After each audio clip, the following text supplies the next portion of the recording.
কক্সবাজার থেকে চট্টগ্রামের দুহাজারি পর্যন্ত সম্প্রসারিত রেলপথ পরিণত হয়েছে মৃত্যুপুরীতে। উদ্বোধনের পর থেকে রেল লাইনে কাটা পড়ে মৃত্যু হয়েছে অন্তত ৩০ জনের।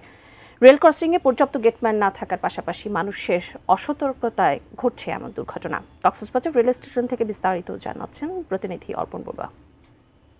সবচেয়ে আকর্ষণীয় রেল স্টেশন কক্সবাজারের আইকনিক ঝিনুকের আদলে নির্মিত আইকনিক রেল স্টেশন, এবং এই রেল স্টেশনটি ২০২৩ সালের ডিসেম্বর উদ্বোধন করা হয়।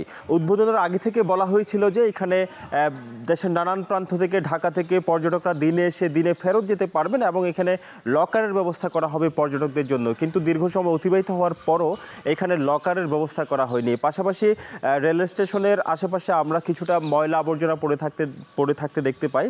কিন্তু এখানে এই বিষয়টিকে আসলে যাত্রীদের অসচেতনতার বিষয়টি আসলে সবচেয়ে বেশি পরিলক্ষিত হয়েছে। এখানে রেল স্টেশনে যারা রয়েছেন পরিচ্ছন্নতা কর্মী, তারা সকাল বিকাল তারা বিভিন্ন সময় তারা আসলে পরিষ্কার পরিচ্ছন্নতা এখানে কার্যক্রম তারা চালিয়ে যাচ্ছেন। সেই ধরনের পরিস্থিতি আমরা দেখতে পেয়েছি। আরেকটি বিষয় আমি জানিয়ে রাখতে চাই, রেল ক্রসিংয়ে গেটম্যান না থাকার কারণে আসলে দুর্ঘটনা ঘটছে বলে যদিও দাবি করা হচ্ছিল, সে সকল স্থানে রেল ক্রসিংগুলোতে দ্রুত সময়ের মধ্যে গেটম্যান নিয়োগ করার জন্য স্থানীয়দের আসলে একটি দাবি রয়েছে। সেই দাবির প্রতিও আসলে সরকারের কাছে তারা আসলে দৃষ্টি আকর্ষণ করেছেন।